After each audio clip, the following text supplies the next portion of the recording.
vehicle in which we travel, and also other factors which involve how necessary the time of travel, which obviously could maybe present alternative transport options. Where is the future going? I mean, obviously, if you look today, a lot of the vehicles here, 2 years ago, they weren't in existence. The learning curve we're all going through is, of paramount importance to the fact that it's going to continue this way. We can no longer have such a heavy reliance on oil. We know it's not good for us socially. We know it's not good for us as a country.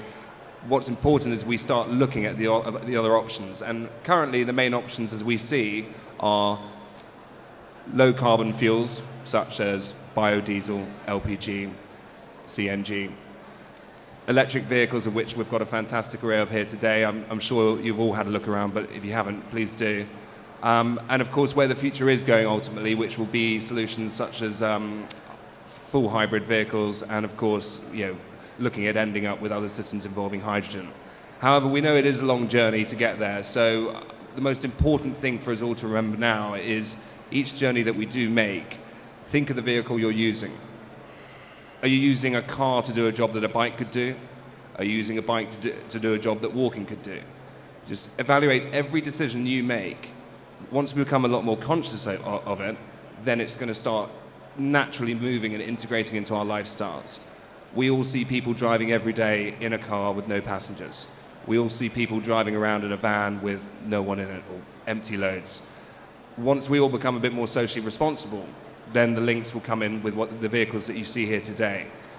Obviously, everyone would now say, what's the government going to do to start pushing forward this? Well, I mean, it's been a fantastic week for everyone here in this room, in the industry that we are. We've really seen some pushing forward from Jeff Hoon, obviously promoting the £5,000 discount on electric vehicle purchases, which was mentioned earlier. And also by Peter Mandelson, who has really been pushing his Cash for Clunkers scheme, which would be a £2,000 credit to anyone who trades in their 9-year-old car.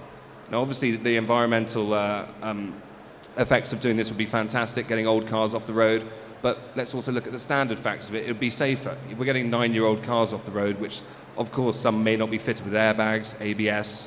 Features like this will obviously encourage people to then get rid of that car, and the new purchase will almost definitely be affected by the CO2 output of their new vehicle. For the main reason, because it's becoming more and more expensive to run these big cars, and people are looking at little cars. I just want to finish off with the question I always get asked, which is, do you think green is the new black? Are we all going to go forward this? And I always say, well, I think green is the new black, but in the same way, black will always be black. And by that, what I mean is, we've got to make these decisions not just based on the planet, not just based on our hearts, but we're all human beings. Everyone here has got a wallet or a purse, and I can probably guarantee there's a lot less in there than there was this time last year. So make that decision based on what is going to also save you money. Look at the options. Find out more. There's some great research sites on the internet, and by all means, MV Motors, call us up. We'll happily direct you in the right way, show you the options. But the most important thing is go around today, speak to people, understand more, and look forward to your questions later. That's all.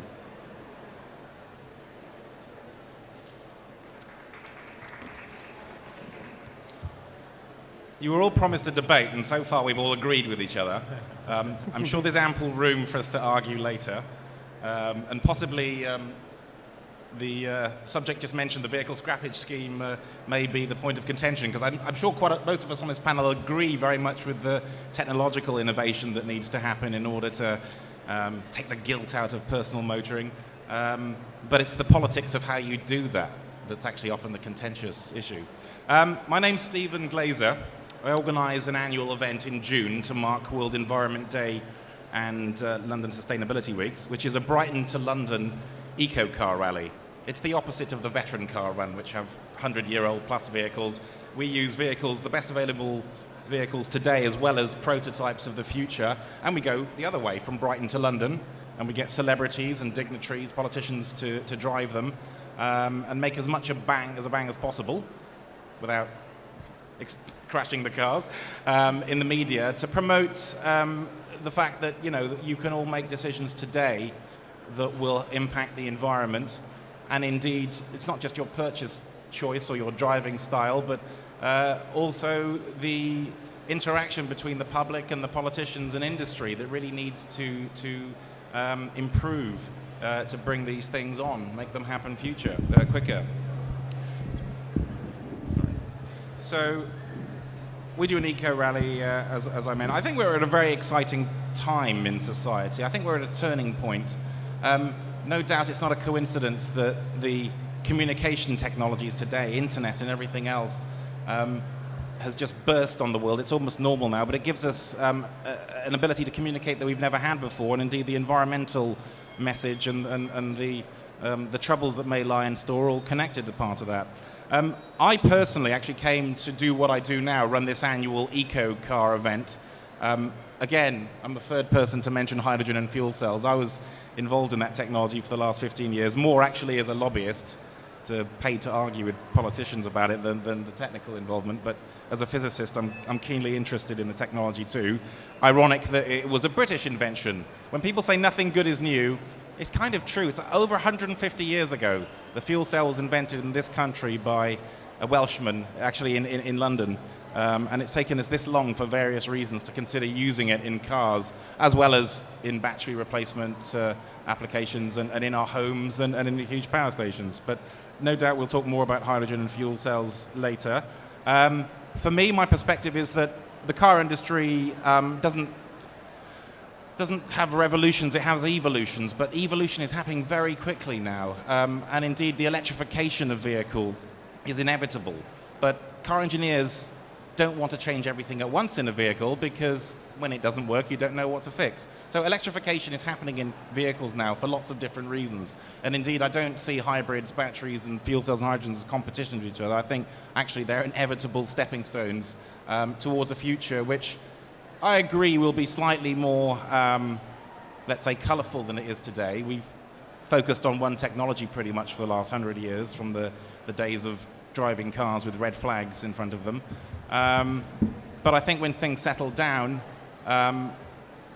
it is inevitable that when you have a product that's as cheap as a car, you may think new cars are expensive, but if you look at what actually goes into a car and compare that with the cost of your house, you're getting an incredibly good deal with a car. But you have to make them in factories that make 500,000 units per annum in order to achieve those kind of economies of scale. And the car industry really does mass production in the way that no other industry can do.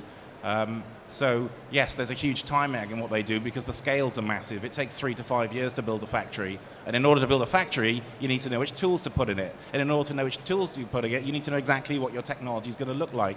And we don't quite know that yet. So yes, I agree, there will be a range of technologies that start to emerge over the next few years. We've got some exciting ones in our Eco Rally coming up in June, which... Good afternoon to you, sir. Which will be actually in the showrooms. Which will be in the showrooms towards the end of the year. Quite a lot of electric vehicles as well, actually, as well as some of the exciting hybrids that are coming on stream.